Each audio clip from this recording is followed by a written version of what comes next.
This could go up one more. There we go. Looks good.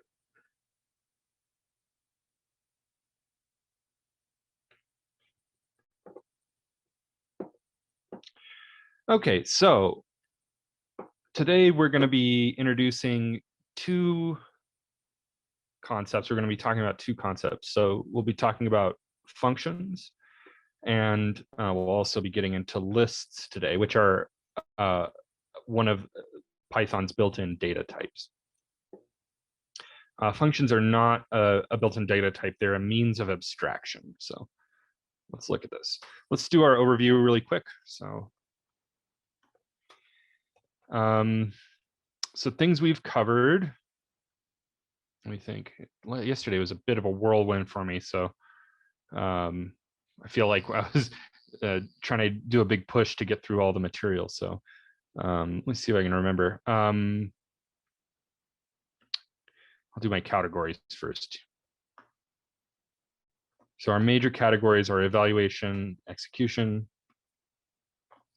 whatever you want to call that. Data types, abstraction, abstractions, conditions, or excuse me, control flow, and iteration. Okay, so we kind of talked about this on the beginning of class and on the first day, so I'm going to kind of just leave that one alone for now. Data types that we've covered, numbers, int, and float, which are just what we think of as numbers, booleans, and booleans. So one thing I think I kind of forgot to mention this in this schema that I'm building here, this overview. These, I always put these in this order because that's how I think about them, but the order is loose. There's not really a hierarchy here. We're going to be learning these concepts basically together. So as understanding develops in one area, it opens the door to developing understanding in the other areas, right? So it's not like you have to learn everything about how the language is evaluated and executed before you learn about all the data types, and you have to learn all the data types before you learn any abstractions, right? We're going to be basically learning these together, and we haven't yet touched on iteration deeply yet, but today we'll be talking about abstractions, which is functions. So with and I'm saying that now because we talked about booleans pretty extensively, and that really ties into control flow. And control flow is a fancy name for if, elif, and else. That's all it means. It just refers to the if, elif, and else in Python. With these, we have the anatomy of an if. We have if and then some condition. Who remembers the definition that I gave for a condition? So who wants to give me, go ahead and put it in Slack. What's the definition of a condition? We have condition, and then we have a colon to end that.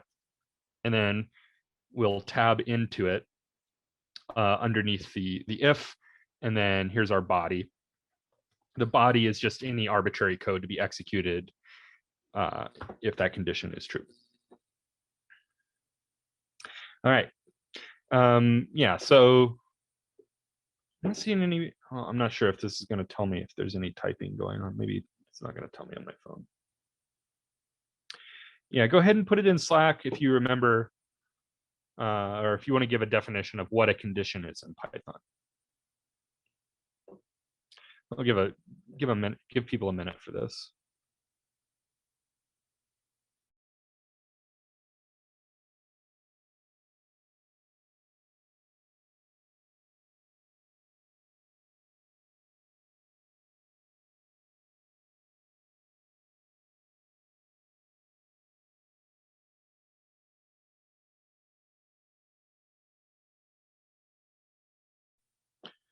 Cool. Yeah. So we've got a definition here, something that evaluates to true or false. Yeah. And that's usually the definition that I go with. We also have another example of some conditional operators. Now, careful, I see a single equals in there. Very important to remember, and I'm going to pick this nit. Usually I don't like being pedantic, but single equals is assignment. This is the assignment operator. So that does not check equality.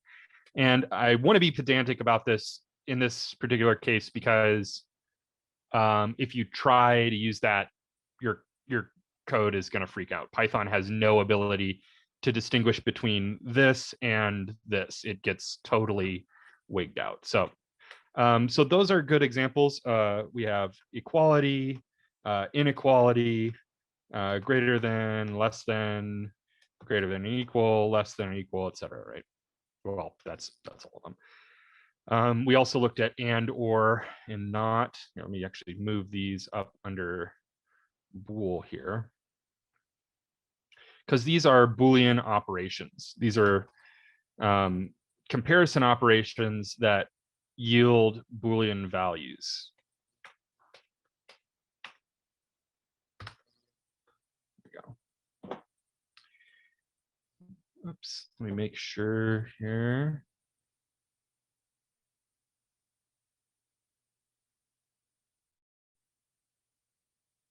Okay, good. And we can often use these in conditions because since they give back Boolean values, we can compare things and see if something, it's true or false, that something's equal or not equal, greater than, less than, whatever. So that being said, a condition is any expression in Python that expresses a value of true or false. An expression, I'm not sure if I gave a definition for this earlier, but we'll put this up here.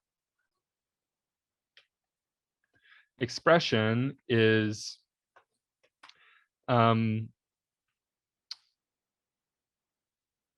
part of your code that gives back a value, right? So these kinds of operations, presuming that they're written to completion, right? Like these are incomplete because I have to put operands beside them, but presuming that I use them syntactically correctly, will express values, right? So expression is code that gives back, expresses a value. A value is just something in the form of, a value of one of these data types, right? So condition is just something that gives back a Boolean. All right, so that's what we looked at. I think that was the major topic of yesterday, is conditions and Booleans. We've also covered variables, and today we'll be covering functions. Functions. We'll also be introducing lists, which are a data type. We've forgot to mention we covered strings. I'll use stir. We also covered none. Cool. So we've almost covered something from each category. The only category we haven't touched on yet is iteration, which we'll be getting to on Saturday, I believe. So by the end of the day, Saturday, we will have covered a complete set of tools, and you'll be able to, you'll have a complete set of tools to start solving problems with. Okay, cool. So that's our roadmap. And I'm just doing this overview thing just to kind of give you a sense of where we are and how everything, all the topics that we covered, how they all fit together and work together, Okay. So today we'll talk about functions, function parameters, printing versus returning, global versus the local scope of the function.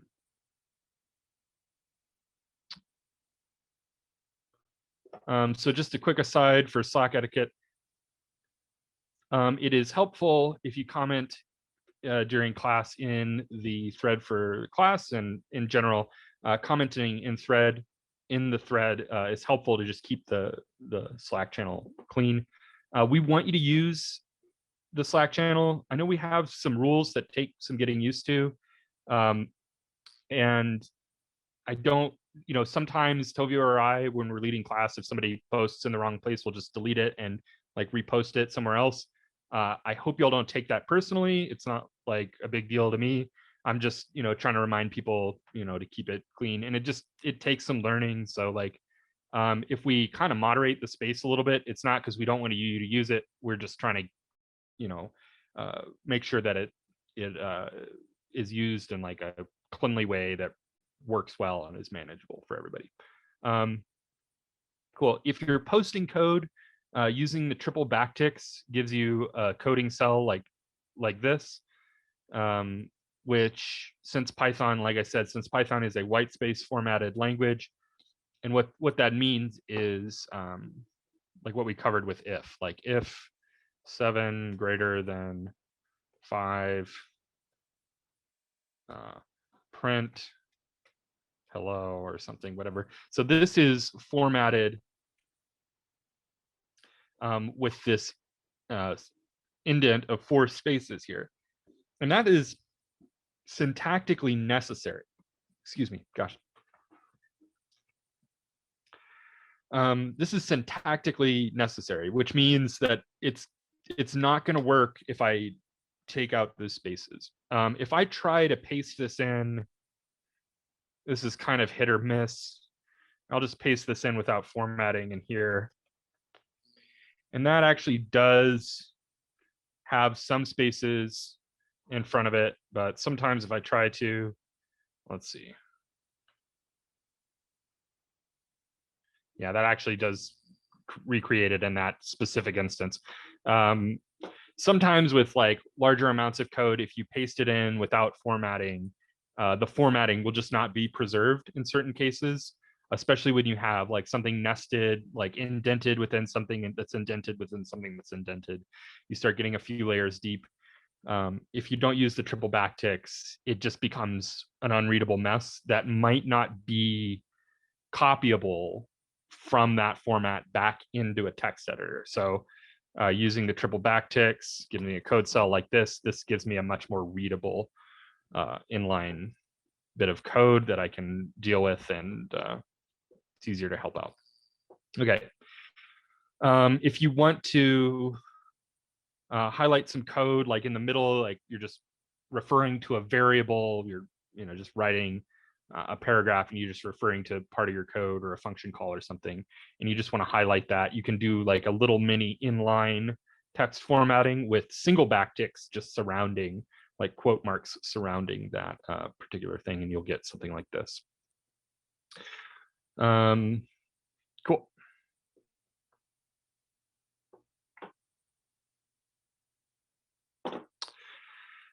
So this is a quick breakout. I think I'm just gonna kind of go through this, use this as a talking point. We don't really need to do this as a breakout. So the 4 scalar types that we discussed before are integers, floats, booleans, and strings.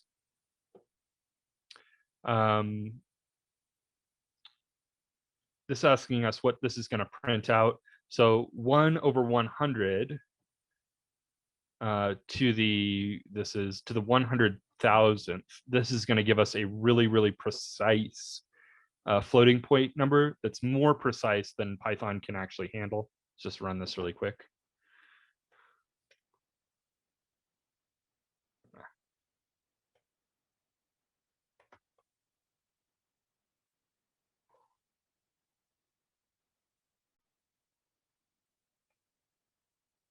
Okay, so this is going to give us 0.0. It's not going to actually accurately represent whatever number this was, which would just be a really, really precise float. 3 equals 3. Remember this operation.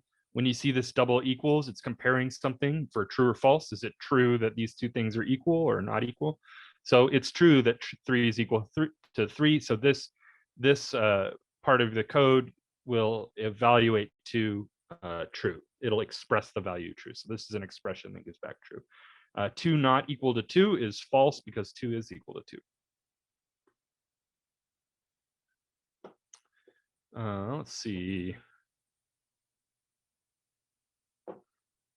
Yeah, this is a good one. Or I'll just take a screenshot of this actually.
Okay, cool. So we can wrap up here.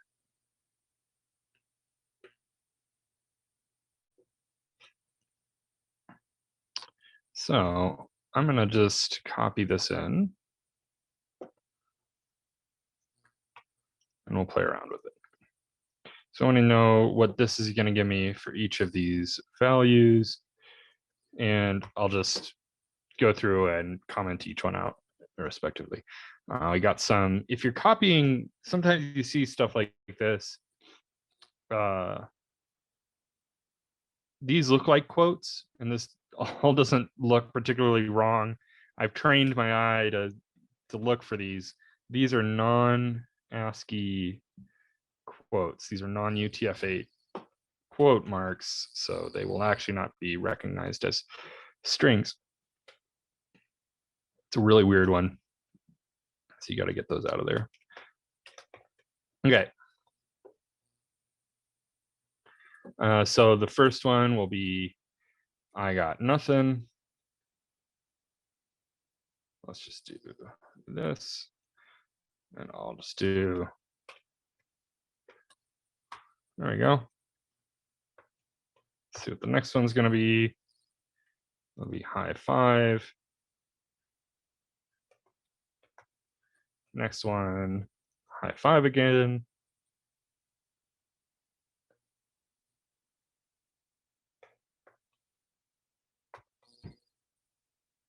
And next one is evens. Cool. So the output pattern we expect is I got nothing, high five, and evens.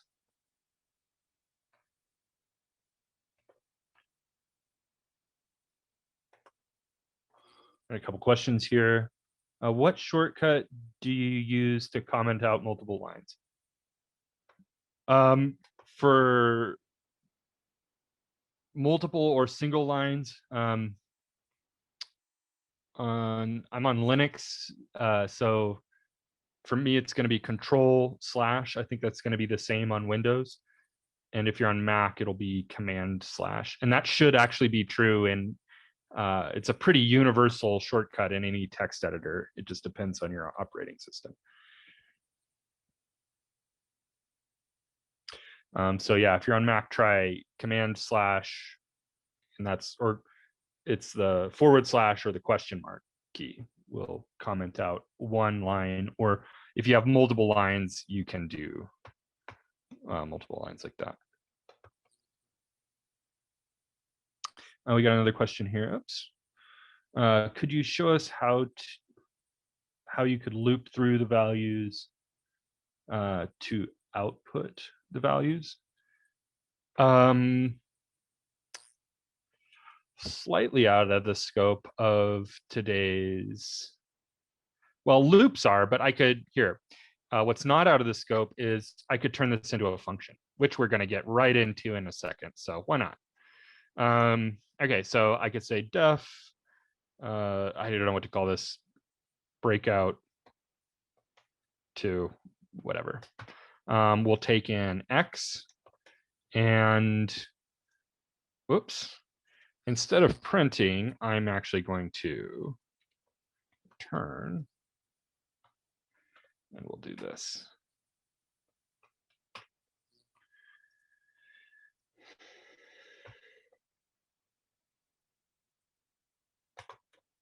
Print breakout 2. We'll take in X.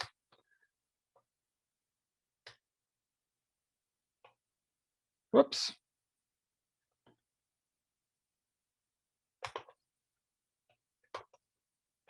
There we go. So this is one way we could break this out into a function. And then we have logic that we can reuse. This return, this keyword return says to output this value when the function is done running. We'll explore that concept shortly. So down here, I create a variable x, and then I print out whatever this function outputs, which is whatever it's going to return. And I feed it the value x, which gets represented internally by an identifier also called x. So the relationship between this x and this x is that it's the same x. And this actually gets back into global versus local scope. So these x's are the same in that they're in the same scope. So they're basically aware of each other. Or that's not the right way of thinking about it. It's here I'm creating a value called x, and here I'm utilizing that value called x by passing it, feeding it into the input of this function. Up here, this x is just happens to have the same name, but it doesn't need to have the same name as this variable here, right? So this could be called something else, some x value, and it doesn't need to be called the same thing as here. So in the parentheses here, I get to just name an identifier that I'm not giving a value to yet, and that's actually what makes the function useful. Is that I say, well, I'm gonna give this a value when I invoke the function, but for now I don't know what the value is. It's just going to be some value, and we'll plug it into our function as we go. Not sure if I heard somebody's microphone on. Yeah, I think I hear somebody's microphone on. If everybody can check. I'm going to go scroll through real quick.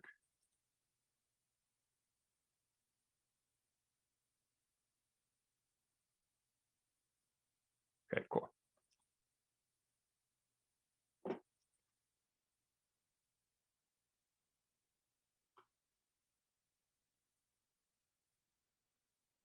Sure, you're welcome.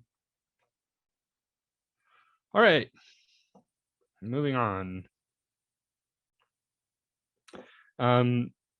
So we've talked about the print function, but this is to establish a very clear distinction between print and return.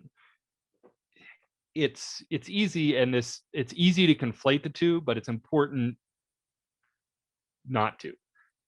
And we'll look at why in a second here. So print writes information onto the console. So this is the console down here. This is, in Replit, this is the thing on the right-hand side of the screen, or on the bottom. I forget where it puts it by default. If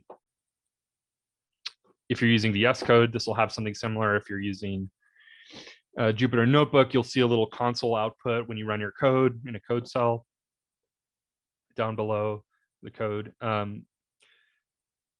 So this is just the command line interface for my computer, and I just have it set up to execute my code. So that's what's meant by the console. Print makes whatever is in the parentheses after the print, it makes that visible on the console. It writes those characters onto the console. That's all it does. So this says function takes the value passed. When we say passing a value, when we talk about a value being passed, that means we put it in the parentheses, and it's treated as the input into that function. Okay, so it's a function that takes a value passed, value in the parentheses, into it, and writes that value to the console. That's what print does. I know I'm being really redundant, but it's important to make this as clear as possible. Okay, print is in your core tool set for checking your expectations in your code. So this is like your primary debugging tool. When things don't go according to plan, which I guarantee they will, that's fine. I mean, that's just part of coding. Almost nobody gets it right all the time. Yeah, so when things inevitably, your code doesn't do what you intended it to do or what you expected it to do, you can use print and start throwing around print and moving around different prints and printing different things out in different places. And that will invariably help you understand what's happening. Cool. So this is the important bit for today. The print function is fundamentally different from the return keyword. So up here, I showed the return keyword. Return only bears on a function. It's only, the only time we can use return is inside of a function, because what it's saying is to give me back this value for this function. That's literally what it's saying. So if x is divisible by 5, it's going to return the string high 5. It's going to output the string high 5. So once, this is another important thing about return, once the return is encountered, so it determines that this condition is true, let's say, and it returns this value, it doesn't go on executing any more code. Now, it actually wouldn't in this case because we have elifs, and like I said before, once one of these conditions is found to be true, that's it. It stops checking other conditions. It's not going to check any of the other conditions in this system of ifs, elifs, and else. If we had other code here, if we had more code below this, it would go run that. But if we look at these, since we have an else, that means if none of these other ones run, this else will run. So one of these conditions will be executed, because if these three don't, then the else will be, right? And since they all terminate with a return, that means, if I have code down below this, print hello or something, this will never run. This is dead code. So that's what return does. Return bears on functions. It specifies the output for the function. You can think about it like, if it makes more sense to think about it like function output is that. You can think about a return as that. That's all it means.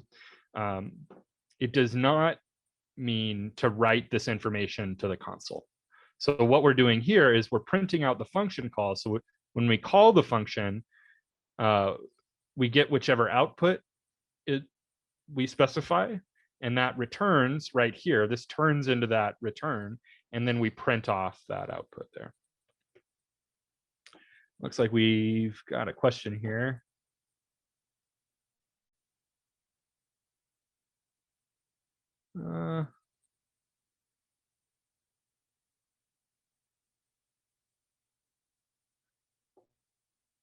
Okay, so somebody's asking about this. I think it looks like there's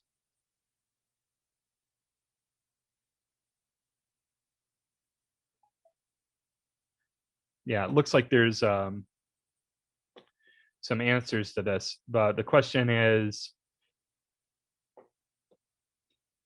how will Python handle this bit of code? This line where we're checking these two conditions, where the second condition is actually the same as this prior condition up here. So this is actually this is a good point. I don't know if I didn't write this challenge. It's just been in our materials for this lesson. But I always look at this, and I don't know if this was written as an example of this or if it was done purposely, but it's a good example. I've kept it around because it's a good example of this condition actually will never run, because in order for this condition to be true, in order for this code to run, this gimme 10, x mod 2 equals 0 has to be true, and x mod 5 equals 0 also has to be true. But if x mod 5 equals 0 is true, then the prior condition will have run. So it'll never it'll never get to this. So this is actually dead code. It's a useless condition. So it's kind of funny to have that in the breakout, but yeah, and it's good that you caught on to that, because that's an example of something to be aware of. You don't want to, you don't want to predicate something on something that you've already checked for, if that makes sense. So this is an order matters kind of thing. If we wanted to run this, I think what we'd have to do is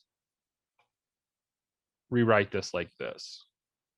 So this is going to check both, and then now it'll check only one and only the other. So this might change the output. Yeah, this will change the output. Changes the second one to give me 10.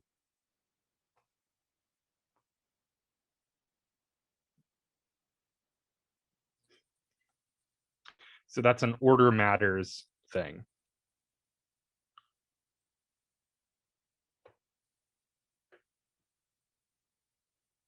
Okay, cool. Functions. Now let's officially get into functions. So functions can be thought of as ways to create repeatable procedures.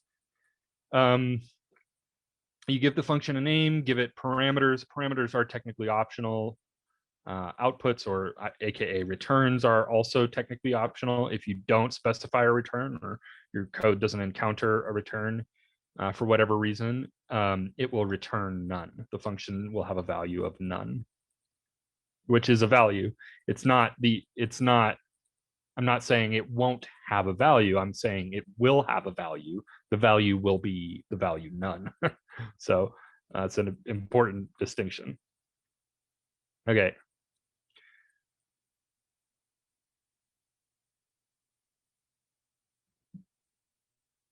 Okay, so functions can be thought of as ways to create repeatable procedures. Another way of looking at this particular part of it is you write some code, you want to reuse it. If you're going to use it more than once, you should probably put it in a function. A function makes that code, essentially, it gives you the opportunity to write a generic algorithm, or semi-generic, right? Generic within boundaries, right? It can be fairly task specific, or it can be more open-ended, but it allows you to write a more generalized algorithm that will solve a wider variety. The more general it is, the wider variety of problems it can solve. Obviously, if it's extremely generalized, then it may become difficult to use. You may have to configure lots of little tiny things. So you don't want to do that. There's kind of a happy balance to be struck. So basically, the rule of thumb is if you're going to implement an algorithm more than once, probably just write it into a function. And that'll allow you to use it with a few inputs. And given those inputs, you'll get a unique output for that set of inputs every time. So some things to consider is giving the function a good name, what its expected inputs are, what the function does, and what the output is, or what the return is. Okay. So when this applies to, I'm going to give you a little schema for understanding functions. This applies to a function that is already written, and we've looked at several functions that are already built into Python: print, type, int, float, bool. Let's see, is there anything else? I don't know. I forget all the ones we've covered. We've looked at several functions that are built into Python. There are quite a number of functions that are already built that you'll learn to use. And you'll learn to use those within your own functions, and you'll learn to use your own functions within your own functions. So, yeah. When you're whether you're going about trying to understand a function that is already built, either in the Python standard library or by somebody else's code. Maybe you're working on a project and you're looking at somebody else's function, or whether you're writing your own function, you want to understand its inputs, process, and output. And in terms of importance,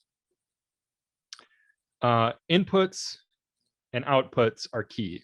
Often process doesn't really matter, right? Let's just use this schema to look at some of the functions that we know.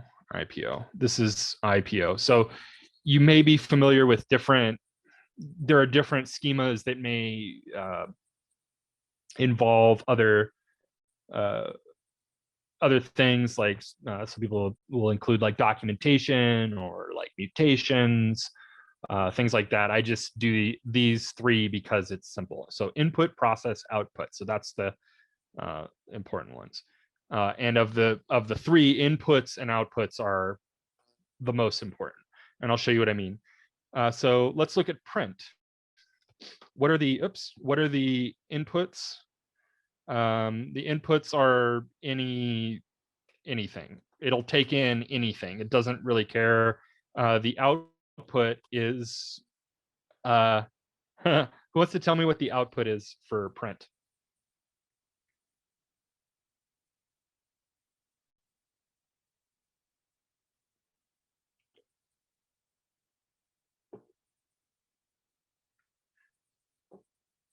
Anything? Nothing. I like the gamut of answers right here.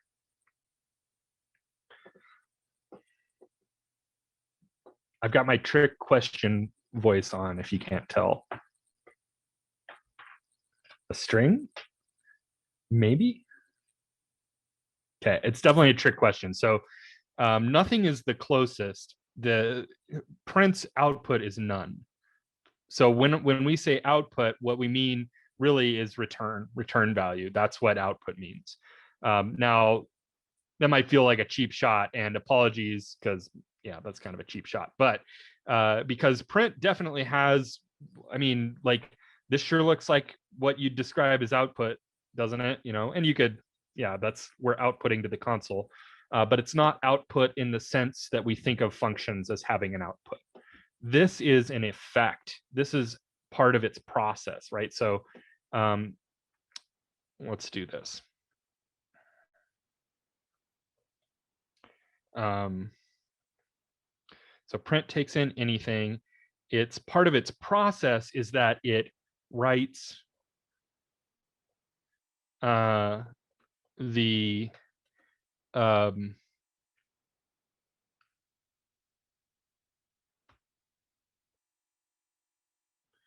I'll just say it writes its inputs to the console, right? Okay, so some things we don't think of as having, I know I said inputs and outputs were important, and then I gave an exception to that rule, right?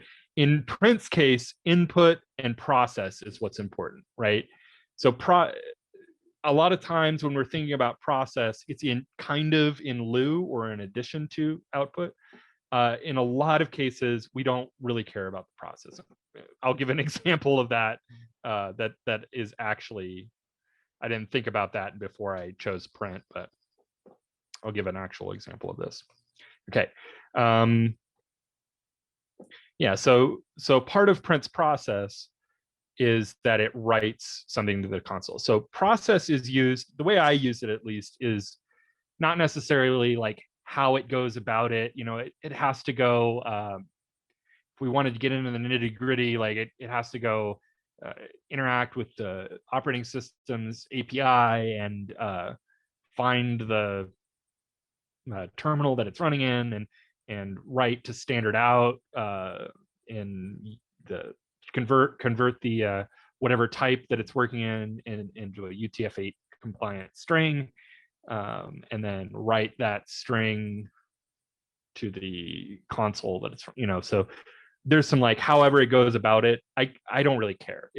You can think about the process as largely a black box, but the way that I use process in this structure is just sort of as a catch-all for like, what else does it do? So like any other note that I might have, any side effect or effect that it has, something like writing the input to the console I would consider that an effect, side effect. That would go in process. So let's look at a different one.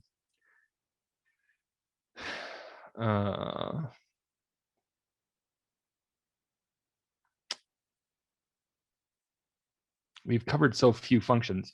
Let's just look at type. So again, the input is any. When I say anything, what I mean specifically is any type. So any data type. So it takes in any data type. Whatever it does behind the scenes, I don't really care.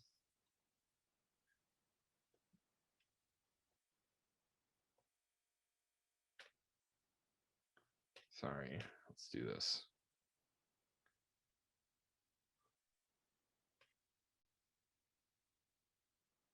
And it outputs the type.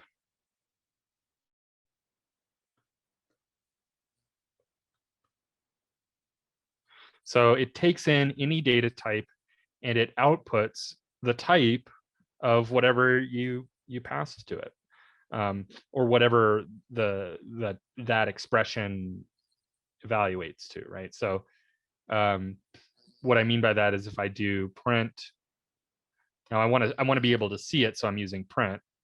If I do print type of 4, if I do print type of 4 is an integer, we know that, but 4 equals 10. 4 equals 10 is an expression that expresses a what?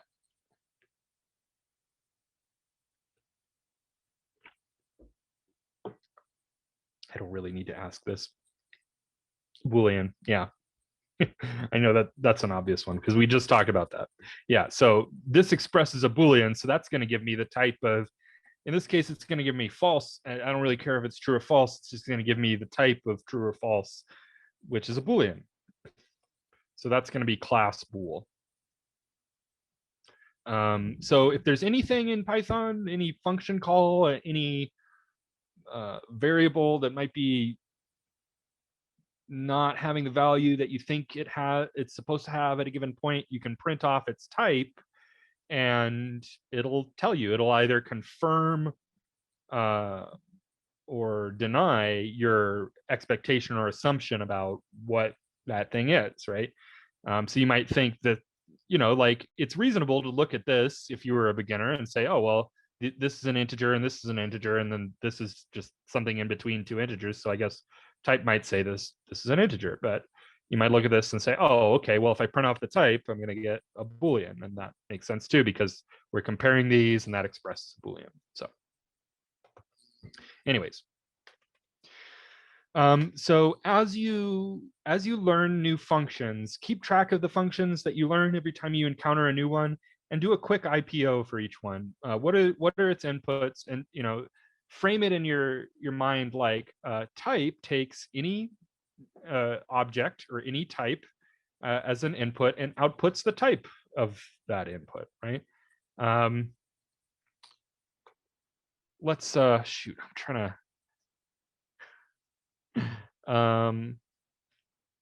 let's do another one. Len, we haven't looked at the len function yet. Len is short for length. So len takes in its input. Let me just do this. Oh my gosh.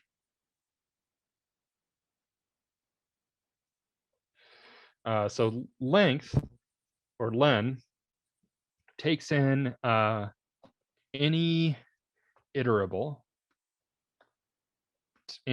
type, and we'll talk about what that means later. Iterable type, and returns an integer representing the length of that of the input. Iterable types. The only one we've actually talked about is string. Today we're also going to talk about list as well, right? So this is an example of how you could go about this. And your notes, this looks fairly formal, but that's because I've done this a lot. But just treat this as notes, right? Just treat this as a place to kind of categorize notes. And it doesn't have to look any specific way. But when you're thinking about what something takes as an input or what it gives as an output, include the type information, right? Include information about what type or types it takes in or outputs, right? Because Len actually can take in a variety of types. It can't take in every type, but it can take in a number of types. And the output is always going to be an integer. And it's important to retain that information explicitly. So this applies to functions that we are built into Python, like I said, and functions that we're going to write as well. All right, so let's actually look at the anatomy of a function. So in order to write a function,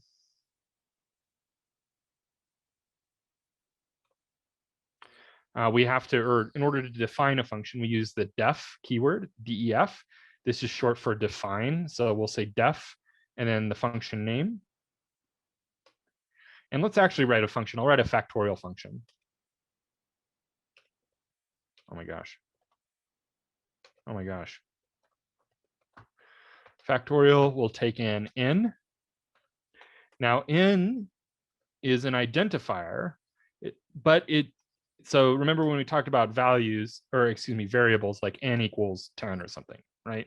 You might look at this and say, well, it doesn't have a value. It's like an incomplete variable. And yes, it is. It is like an incomplete variable. It's important that it's incomplete. It's important that it does not have a value. It's the identifier, but not the value. So this is not where we give the this identifier a value. We do not give it a value when we're defining the function. We'll talk about that in a second. Then I'll write my logic. So in order to do factorial, I'll make a variable called prod. This is a regular variable.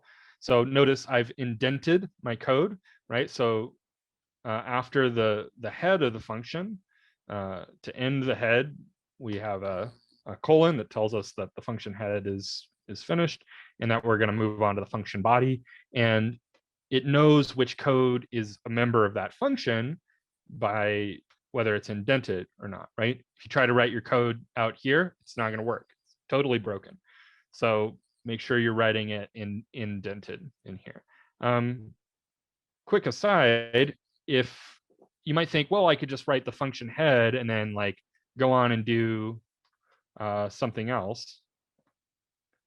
But if you have a function head like this, Python needs to see something indented in here. So this is actually going to be an error. It says indentation error.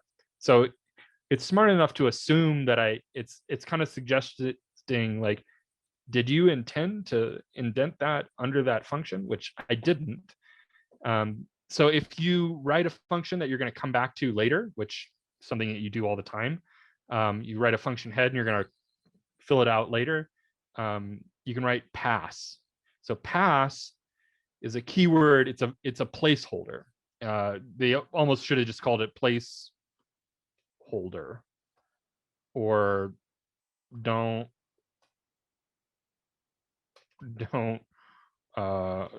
worry about it. Okay. And it's basically just telling Python like, yeah, I know there's nothing in there, just ignore it. Don't worry about it. So pass is valid code because we need valid code in the function body, but it just doesn't do anything. So just like pass, don't worry about it. I'm deliberately not putting anything in there. So that satisfies that. Okay.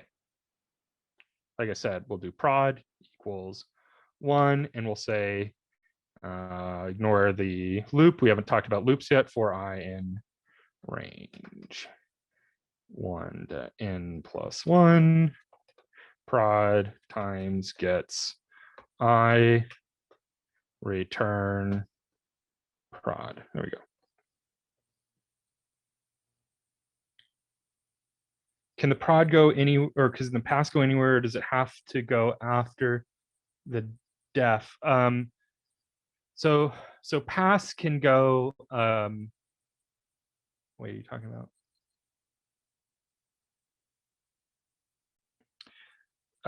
So somebody's saying, why write pass? Does Python evaluate comments the same way? No. So Python does not evaluate comments the same way. The exception is multi-line comments. You can actually put a multi-line comment in the function, and that will be a valid placeholder. So you could do this if you wanted. So pass can go either in the body like this. It has to be either indented or on the same line as the head. You can do this as well, but it can't be unindented. That's going to be an indentation error as well. And then, yeah, to be clear, it does not evaluate, like a comment with a single line comment would not be a valid placeholder, but a multi-line comment would be. There's reasons for that that will become apparent later. Okay, cool. So here's an example function. And like I said, you can ignore this is a for loop. This is an iterator. We'll get back to this. We'll get to this on Saturday, but you can ignore that for now. Okay, so let's look at the anatomy of this. We have the def keyword that says we're defining a function. We have the factorial, the name of the function. Then we have parentheses, and it's optional to specify inputs here. If you write a function that doesn't have any, you still have to put the parentheses. You can't just skip the parentheses and move on to the colon. You have to put the parentheses no matter what, whether or not your function is taking inputs. This does take an input. I'm going to give it the name of n. And then I'm going to define the process, right? And the way that we do a factorial is we'll just have a placeholder for product, and we'll go through every number between 1 and n, whatever the value of n is. We don't know the value of n, and that's actually what makes this useful, is because we can supply any value we choose, right? And then we'll say prod times equals that number in that range, which I'm calling I. So this is prod equals I times prod. And then after we've gone through that whole range of numbers, then we're going to return the product. So the question is, if I run my code, what am I going to see on my console? You don't have to answer that. I'll just tell you. Nothing. So this doesn't do anything yet. I guess the more interesting question is, why doesn't this do anything yet?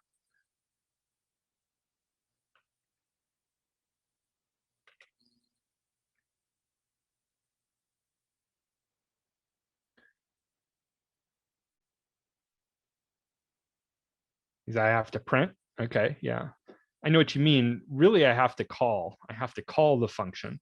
So yeah, we need to supply an input, and we need to tell it to run the function. So what this does, and I want you to, I want to instill this concept. When we talk about functions, I'm talking about this as a function. And remember, I'm also talking about print as a function, type as a function, int was another function, bool was another function, float, etc. Right? All the functions we've talked about. So it's kind of, there's sort of a divergence between these little things and this kind of big clunky thing, right? So we use the term function and we kind of throw it around flippantly, but think about this as two phases. You know, each of these has a definition somewhere in Python that function is defined.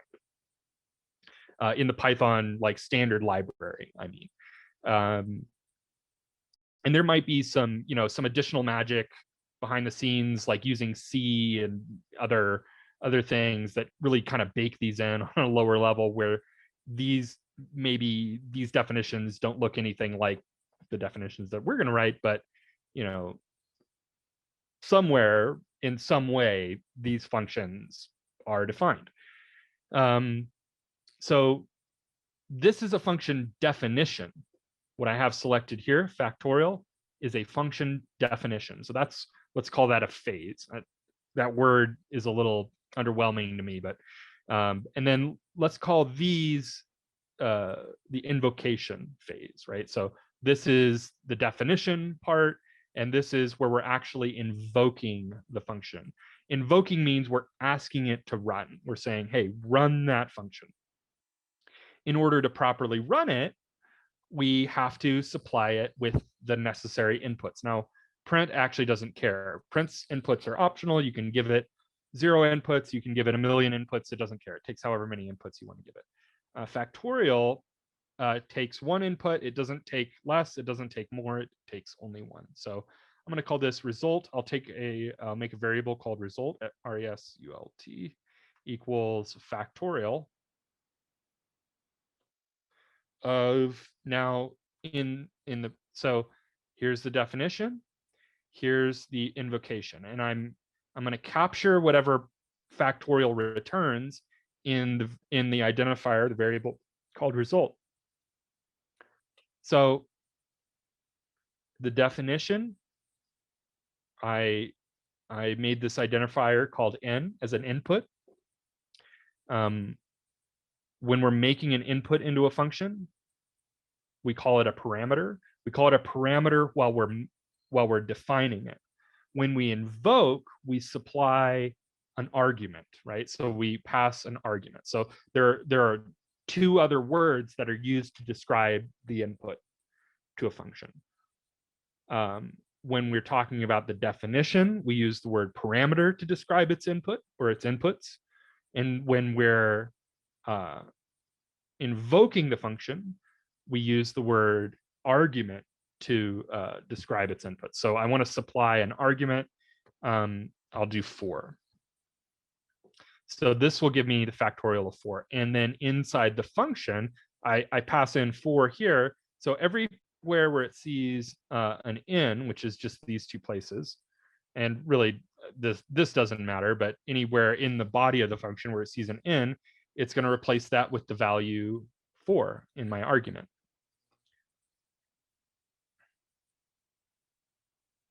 Oh, I'm like, why didn't it run? Because I didn't print off result. There we go, 24, right? Obviously, I don't want to bake in 4 there, because if I want to do 5, then it's still going to give me factorial of 4 because I overwrote it with 4. So I'll put in there, and then this will give me factorial of 5, right? So in 5 gets represented internally as n. I could do factorial of 7, and I can get all the different factorials I want. So now I have a working factorial function. I think that's pretty cool. You can choose to disagree, but you're wrong. So anyways, sweet. Okay, we're about halfway. Let's take a 5-minute break. Let's reconvene at let's do 14 after the hour.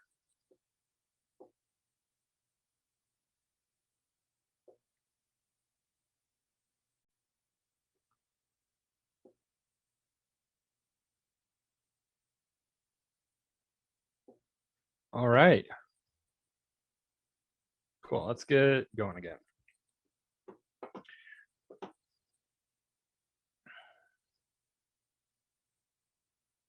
So just to recap, because there's a few moving parts here. So I want to make sure this is good and solid. We have 2 phases. Like I said, I'm not really stuck on that word, but that's the best word I got for it. So we have the definition phase, where we define what the procedure is going to be, what the function is going to be. We write the logic, and then we have the invocation phase where we invoke it. I always use the term invoke. You'll usually hear this called calling a function. So this is a function call. I'm calling the function factorial here on line 106, and I'm calling the function print on 107, printing off the result of result, which is the result of factorial. I find the term call to be a little confusing. Just sort of a language conflict there, but I find invocation to be clearer, but just know that these are synonyms. When I say call, when I talk about calling a function or invoking a function, they're synonyms. So far as the way I'm using them, they're synonymous. Definition is just define definition, right? Whatever. So when we define the function, the inputs are generic, essentially. When we invoke the function, the inputs are specific, right? So n is just a generic n, naming it n, and I could call this anything. It's not important, the name that I give this, just so long as I don't give it a name, just so long as I don't call it like print or something, or def, or like return, right? Like if I can't use a name that's already used for something else. I probably also should not call it factorial, right? That's confusing and weird. I'm not even sure if that's going to that works. Okay, unfortunately that works. If I were writing Python, I would make that an error, but okay, that works, whatever. So you want to give it a good descriptive name, but you get to name it. You could call this poodle pants, or foo bar or something, whatever you wanted to call it. So it's an identifier, just like the identifier of a variable. So you get to name it whatever you want. I call it n. That helps me remember that it's a number. Feels integer-like to me. So takes in an integer and returns an integer representing the factorial of the input, right? So we could do the IPO for factorial here. Let's do that real quick. So factorial. I'll just do I. The input is int, any integer. Maybe I'll take a note on the input. Note can't be a float, only an int.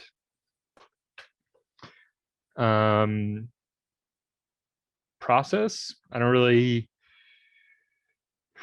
well, since I'm writing the function, this is the process. The process is what I'm going to discover, what I'm going to figure out, right? This doesn't have any side effects. It doesn't have any, it doesn't like write anything to the console. It doesn't cause any mutations. So process doesn't really matter here. Output, it outputs an int, which represents the factorial of the int passed in as an argument. So I'm not sure if I covered this, but to pass means to give an argument, right? So to pass an argument, it's kind of weird because you have the pass keyword. It has nothing to do with the pass keyword, unfortunately. I wish they had called pass something else, because it makes you think, well, maybe I'm passing an argument. That's like overloaded terminology, which I hate. But the pass keyword is a placeholder. When you see the pass keyword, just read it as placeholder. That's what it is. It has nothing to do with passing arguments to a function. So what I'm saying here is represents the factorial of the int given as an argument. But we say passed. We say passing an argument. So when we invoke, we pass a specific value. When we define, we just define something that we think of as generic. Now I'm about to break that rule slightly because we're going to talk about default arguments, which is a bit of a break to that rule.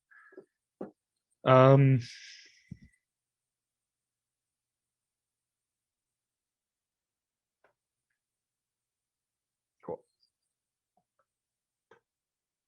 So let's look at default arguments. So sometimes, let's see.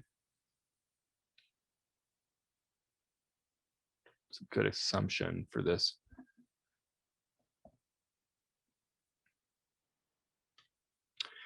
I'll just do factorial again. Just write another factorial function.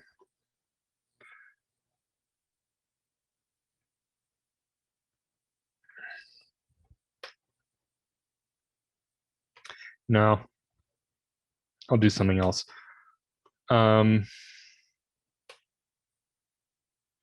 Def. I'll just do the example here. Add nums.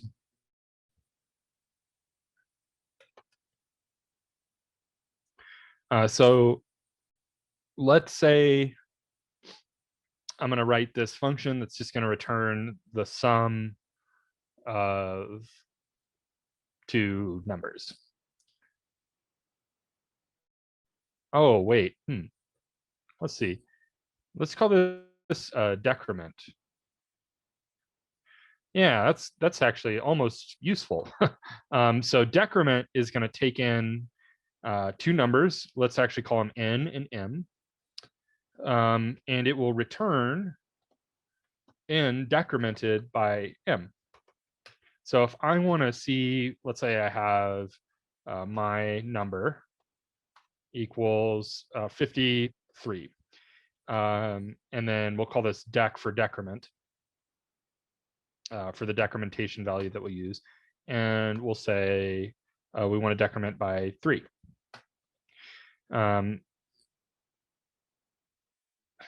So we want to decrement my number by the dec value.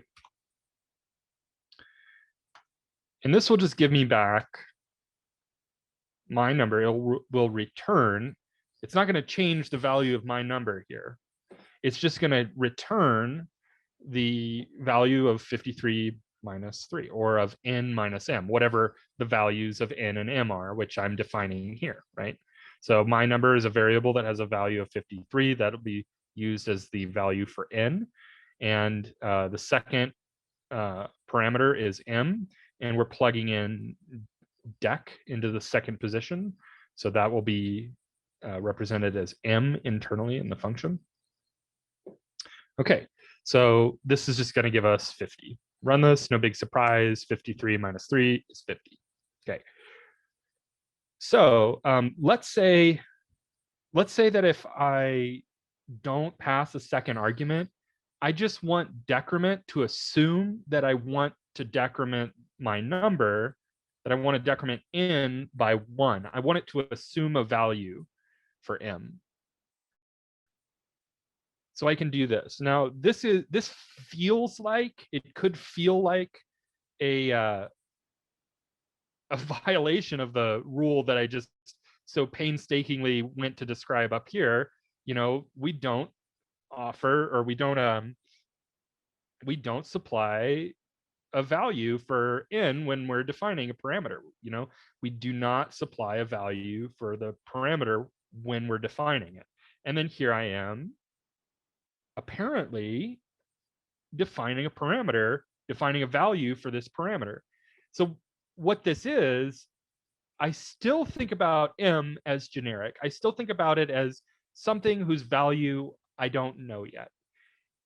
If no value is given for m, I just want it to assume to use the value 1. I can still overwrite it and say dec like this. And that'll decrement by 3, or let's say 30. It'll give me 23, right? But if there's no value given, I just want it to assume to decrement by 1. So this will decrement in by 1. If I want it to make an assumption about one of the inputs, I can't do something like m equals 1 here. What this is saying is decrement takes in 2 arguments. And if I run this with only 1, I'm actually going to get an error, right? That's going to tell me decrement is missing 1 required positional argument, m, right? I didn't give an argument for m. So I can't, hopefully it's clear why I can't do this. Because if I say, oh, well, I'll just give it something like 10 just to like shut it up, it's not going to decrement by 10. It's only ever going to decrement by 1 now. I can't, because whatever the value of m is, if it's dec or 1,000 or 10 or whatever, that's 100, 1,000. It's not going to matter because I'm overriding whatever m was. I'm making it equal to 1 now, so it doesn't matter. So I don't want to do that. I don't want to overwrite the input with a new value arbitrarily like that. M does not equal, so in this case, M does not equal none. M just isn't. It's there is no M to not be there anyways. So yeah, so I can't do if M equals none. Also, I'm gonna pick this nit again.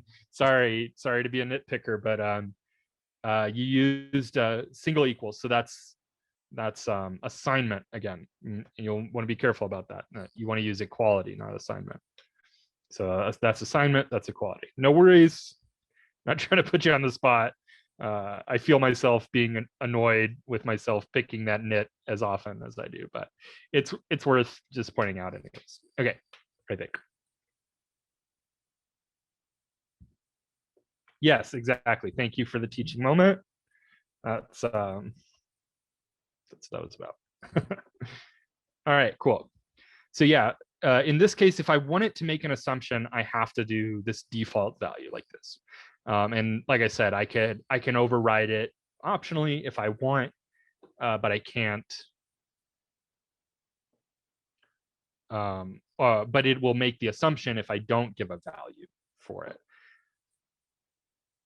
A weird thing about default arguments, let's say, I don't know, let's say for whatever reason, oops. I'm going to take in m first, and m is still going to be the value to decrement n by, right?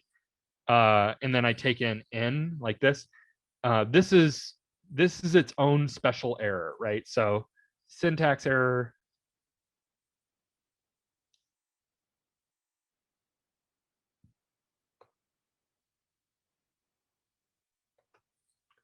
So let's see if I can do this. I make this clear. So this gives back a syntax error. It says non-default argument. So n is a non-default argument, follows default argument. This is its own special syntax error. You can't have a default argument and then a non-default argument.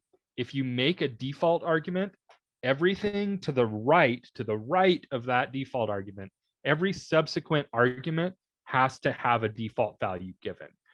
Because if you think about this, I didn't say this explicitly, but hopefully it was clear. Apologies for not saying this explicitly. The way that Python treats these arguments is that when I call the function, the first value passed is plugged in for the first parameter. And then the second value passed, surprise, surprise, is plugged in for the second parameter. If I could have as many other parameters. I could have 30 parameters if I wanted. Most functions will have, let's say, between 1 and 3. It's uncommon to write a function that has no parameters, and it's uncommon to write a function that has more than maybe 4 or 5. I've definitely done it.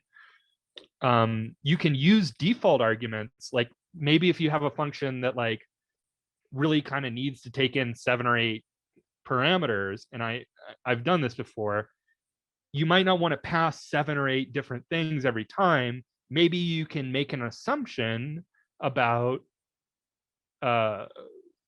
6 of those things, right? So your function only takes, every time you utilize it, you can default 6 of those, and then every time you utilize it, it's like you're using a function that takes 1 or 2 parameters every time. So, excuse me, 1 or 2 arguments every time.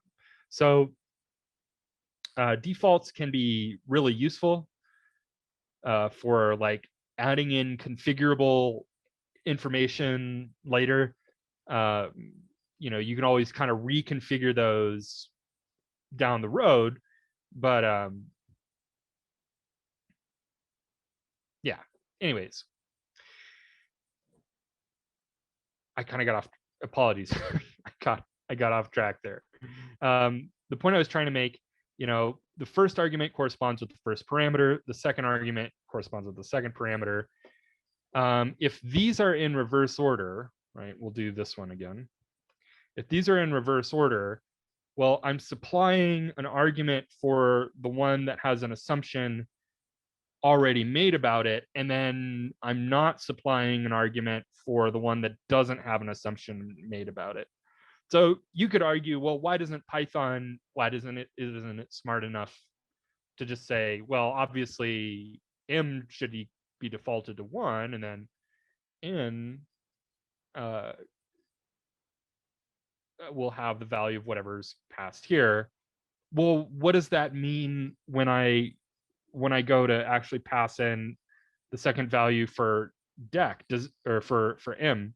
Does that go here, or does that now go here, right? Like it becomes confusing in a way where there are multiple sort of equally valid decisions that you can make about what the behavior should be. And that's sort of a good starting point for a definition of confusion, right? If there are multiple potentially valid options that all seem about as valid, and they all start to get convoluted, that if you wrote a language that had behavior like that, it'd be kind of a confusing language. So Python, in my opinion, makes the right decision, which is just to say, whoa, don't do that. Just don't do it that way. So if you have a default argument followed by a non-default, it's going to be like, nah, I'm not going to let you do that. I'm not going to let you get away with that. And it'll tell you to do something else. Okay. So that being said, what's the role of default arguments in writing functions? The reason I'm covering this is not because it's really important that right now you start using default arguments. They're honestly pretty rare. We don't use them that much. It's good to know about them because you will see them. You'll see them written in code in places.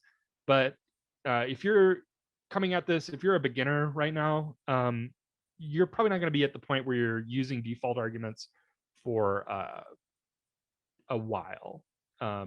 It'll become clear, as you're working through something, you'll be like, oh, it'd be good if I could just make an assumption about what to do with this if I don't pass in an argument. Probably you'll be writing a function that has like 4 or 5 different parameters, and you're like, I only want to pass 1 or 2, and I can just make assumptions about the rest of them. Then that's when default arguments will come in handy. So when you are ready to take that on, now default arguments exist. So don't worry about them too much for now, but just know that they're there for you if you need them. Okay, if I haven't mentioned it already, print and return are not the same thing. Let's treat this as a little breakout, because this is the reason that we bring this up multiple times, is that it's something that myself and other people on my team have all independently noticed comes up fairly frequently. Now, it's likely that, I'm going to work one-on-one with some of you, and that you'll make this mistake. No worries. I don't want you to feel ashamed if you're going to make this mistake. I made this mistake left and right all the time, inside and out, every possible way. When I was a beginner, I think that's pretty natural, but just as a reminder, print and return are not the same thing. So printing makes something visible on the console, and returning says that this function that the return is inside of should have some value, right? Return also, like I said, only bears on functions. If I have, let's say I have some code that says return n, and we'll just say n equals 10 to the third, whatever, I don't know. It doesn't even matter. Return is outside the function. So this is a syntax error. This return is not inside of a function. What is it? What does this mean? Return means give this back, give this value in back from a function, right? So in order for that to make sense to Python, it has to be inside of a function. We got a question here. So essentially, if we pass something to default arguments, they'll take the passed value instead of the default value. Yeah, exactly. So you can supply your own value, but if you don't supply that value, it will make an assumption about what that value should be based on that default. That's a good way of looking at that.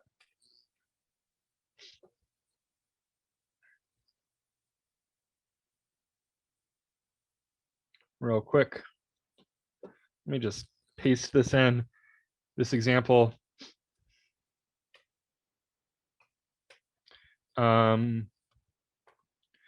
If I print some function and we'll take in 10, what's the value of some function versus what's the value of another function here? Let's call this some other function. Oops.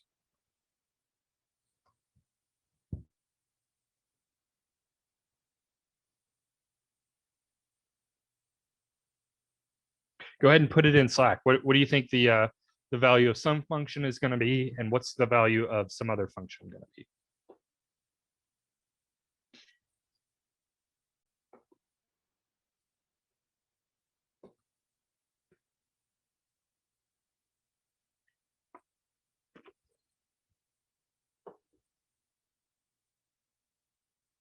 Ten and 10.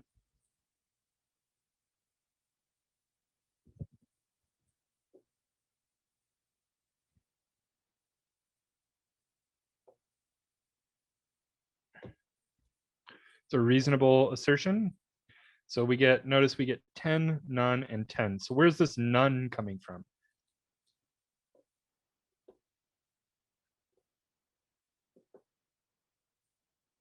So let's do something like this. I know this last 10 is coming from line 148 here. So what lines are this 10 and this none coming from? Some function returns none, some other function returns 10. Yeah, there we go.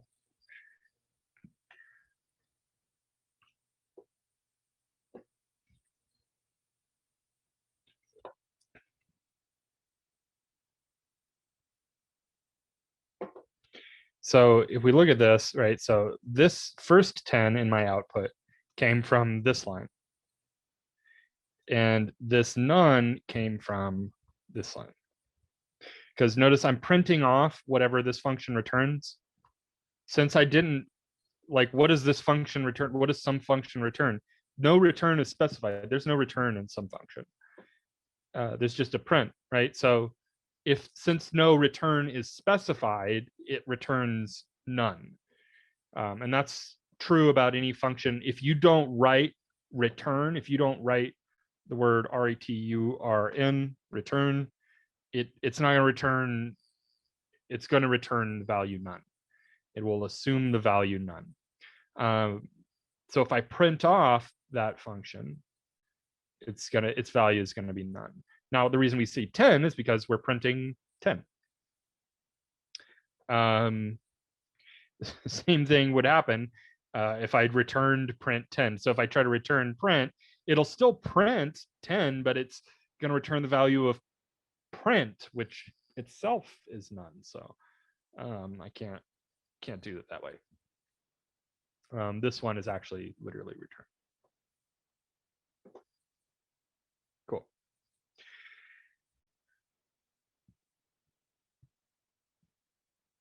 I just kind of want to go see what we have ahead of us. Oh, here's a little quick reminder again up here. Print is not the same as return. Variable scope. I think I want to talk about variable scope before we get into F strings, because that's actually pertains to functions. Variable scope. Okay, good. Okay. We're probably not going to have time to get into lists today. That's okay. Lists go really well with iterators, which we're going to get into next time. So we'll just cover them in next class when we talk about for loops.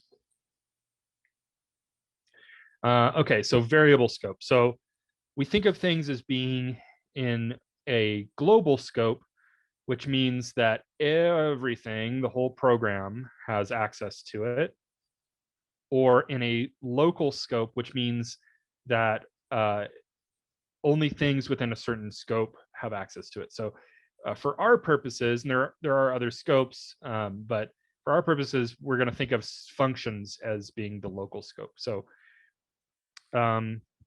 let's say def my function.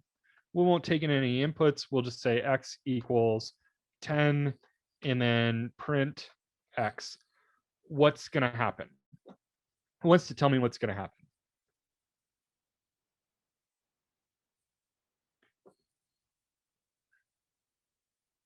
And I want to test your intuitions about this, just not really to, to test you, but to get you thinking, to get you looking at scenarios and thinking about it.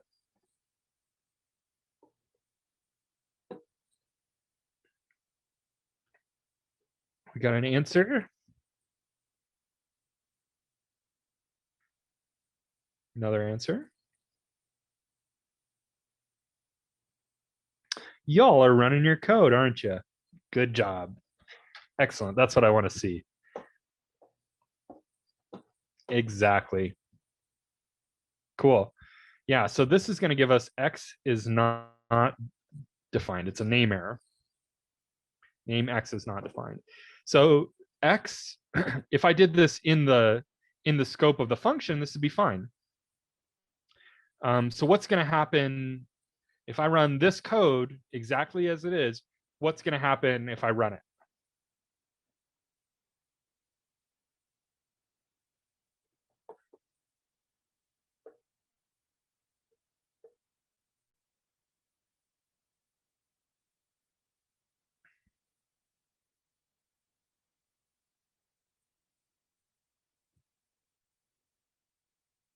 A couple answers. Anybody else?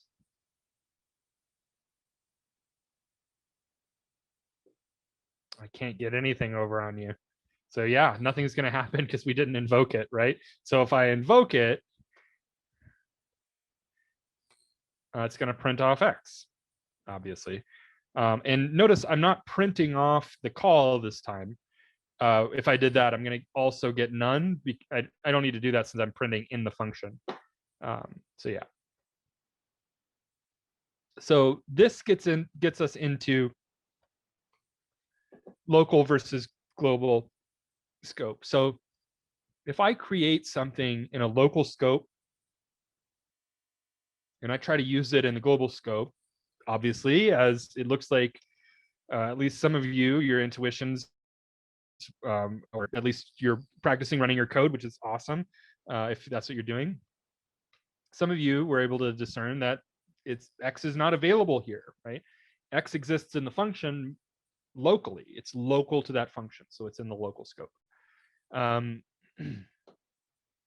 So I can't use it outside of there. Same thing if I have a parameter. Parameters are local to their functions. Yeah. Things get a little funky if we do something like this. Y equals, let's say 15, print Y. So this, unfortunately, will, oops, this will work. In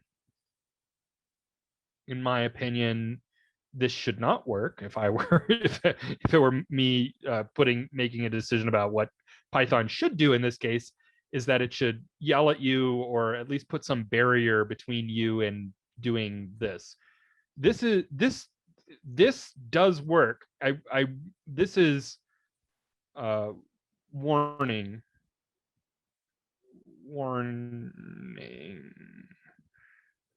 So this is not some, I'm showing you something that works, but I'm not showing you something that you should do. Don't do this. You're going to make your functions work in a way that's potentially really unpredictable. I'll show you. So let's say I return return X times Y, and we'll take in X. And I'm going to just use this. So we have a global variable, and I'm using it locally in my function, which is legal, but it's not something that you should do. So I'll say X equals 3. We'll get 3 times 15. Okay, fine. 45. Good. So what happens if I say Y equals 0? 0.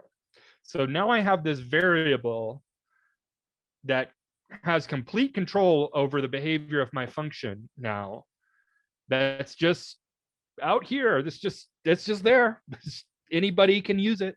So the rest of my program has access to this global variable, has the ability to change this global variable and just totally change the way my function works. You might think, oh, well, that sounds like a really powerful thing to do. You know, I mean, I don't know. It's powerful, like lighting a bunch of gasoline on fire in the middle of the street is going to create a powerful fire, but it's also probably not something that you should do. So it's, yes, it's could be a powerful thing, but I've never encountered a situation in which, you know, solving a problem demanded this. I've never ever seen a situation in which this was necessary. Maybe there's a good reason for this behavior to be valid and for this to work. If there is, I'm not aware of it.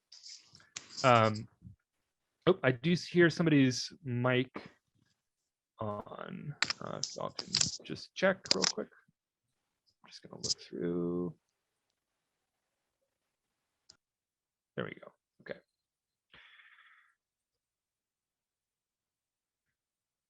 Okay. Yeah. So when you're writing a function, you want to make sure that you're using good hygiene. We call this hygiene. You want to make your function hygienic, right? So it's only going to use, oops, it's only going to use identifiers within it that either were specified as parameters or created as variables.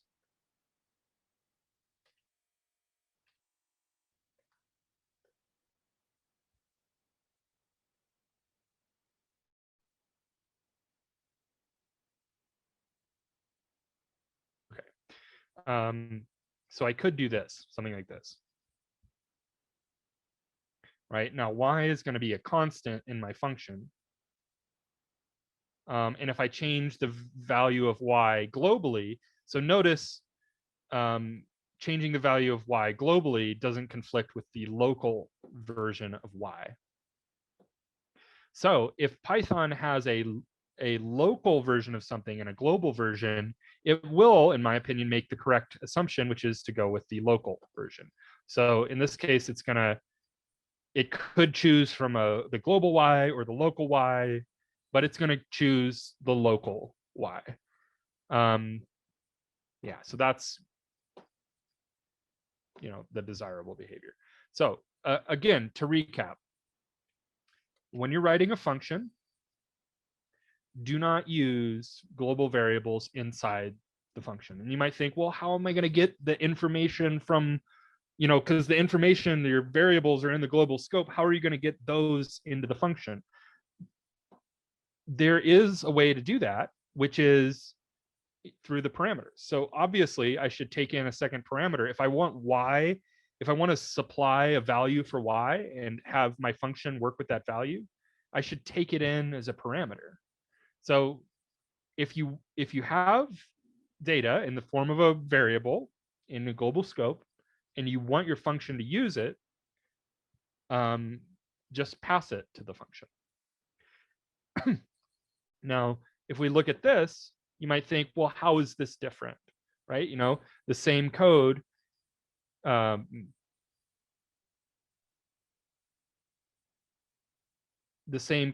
still gives me y equals 0. But notice this didn't like break the usage of my function. If I go now and I like want to supply a different value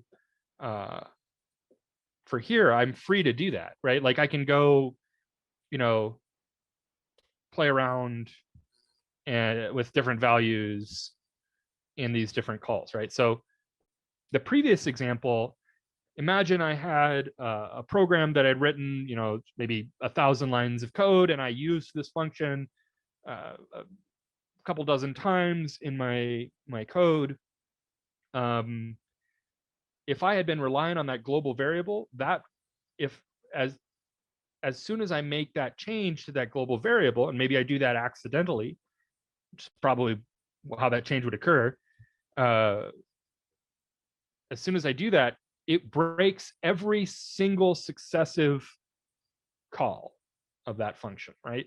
Now, if I define it as a parameter, maybe I have some bad code somewhere that breaks one call of that function, but the rest that don't rely on, the bad reassignment of y, they're fine. They're going to work fine. And in this scenario, it's very clear, if it was somehow an error or a mistake, let's call this a mistake. If it were a mistake to reassign y in this way, well, it's clear, like, oh, well, I'm making y equal to 0, and I'm also passing it to the function, and I don't want to do that. I want y to be 15 at this point or whatever. So it's easier to correct mistakes, and mistakes have less of a catastrophic impact when you're writing hygienic functions like this. Okay.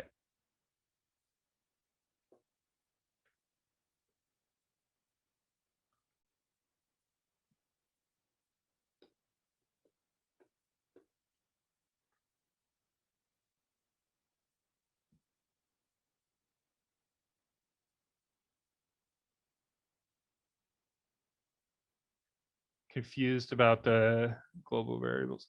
Let's see.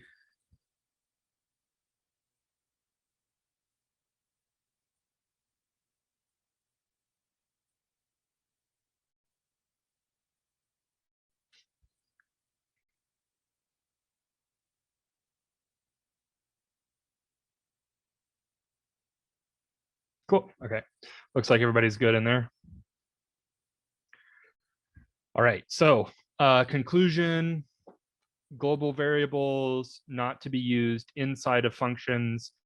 If your function is going to deal with data that is stored in a global variable, it should only do so by way of its parameters, by way of its arguments. You may absolutely create a global variable and then pass it to your function as an argument, but not just use it without it coming through as an argument. Okay. Got some more breakouts here. Let's see. That's kind of the last major topic for the day. We've got a few little bonus ones. I've talked about the input function. I think I covered the input function the other day.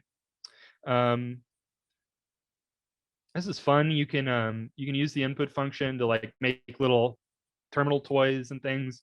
You can make like a text adventure game, use the input function if you wanted to go down that whole rabbit hole.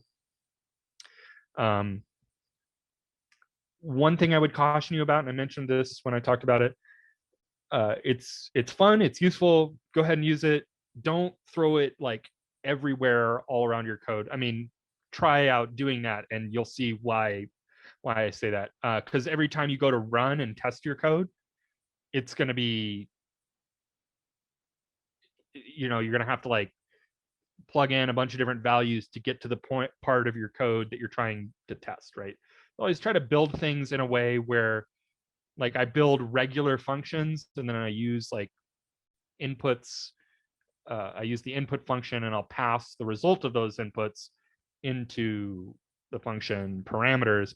And that lets me test the function in a regular way without using the input function, blah, blah, blah. But go ahead and play around with it. You'll see what I mean. It can kind of feel weighty when you're trying to run your code. So use with a little bit of caution. F strings. So we talked about strings. This will be the last thing we'll cover, and this will be really quick. We've talked about strings. Strings just represent text. Let's see. These weird quote marks. So F strings. So notice this string says starts with an F. Just there's an F in front of the string. That's one thing about F strings. It's a string that has an F, just an F, just a regular old F right in front of the string. And then we have these curly brackets. And notice inside the curly brackets, we have a variable name. And whatever is in that variable is just going to get run as code, right? So this says state equals Alaska.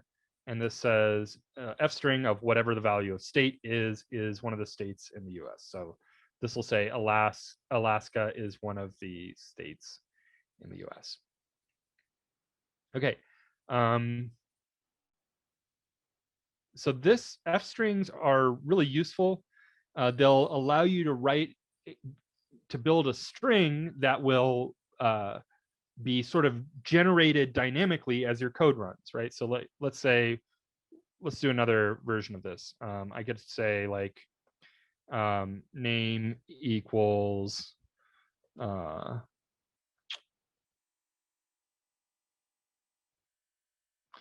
Joe, age equals 22. And I could say print F. So F and then a string. So the F has to go immediately before it. There can't be a space. There can't be like a thing or anything in between it. It's just immediately before the quotes. So F, and then I'll say name is age years old. It says Joe is 22 years old. Sally is 47. Sally is 47 years old. So this string will be sort of dynamically built as my code runs. These are really useful. If they seem kind of like, whoa, that's complicated, don't worry about it for now. But if you go around, you're crawling around looking at code online and you see an F string, you'll know what it is. And when it comes time for you to use them, you'll have a sense of what they are. All right, cool. So we'll wrap up there. I see some activity in the chat. Let me see. Let me stop the recording.